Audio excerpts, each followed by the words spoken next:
सूरत कौसर का वजीफ़ा लेकर हाजिर हुआ हूँ। इशा की नमाज के बाद अगर आप सूरत कौसर को सिर्फ 3 दिन इस तरह से पढ़ लेते हैं जैसा कि हम आपको बताएंगे तो यकीन मानिए अल्लाह रब्बुल इज़्ज़त की गैबी मदद से आपको इतनी ज़्यादा दौलत मिलेगी कि आप देखकर हैरान हो जाएंगे। ये कुरानी वजीफ़ा आप अपनी जिस भी मौली परेशानी को हल करने के लिए आप पढ़ेंगे इंशाअल्लाह ताला 3 दिन के अंदर अंदर आपका जो मसला है वो हल हो जाएगा।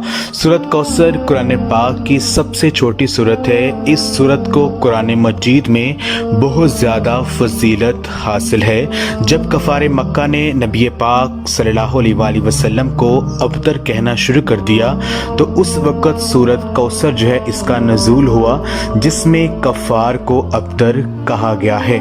सूरत कौसर को पढ़ने वाले को अल्लाह रब्बुल इज़्ज़त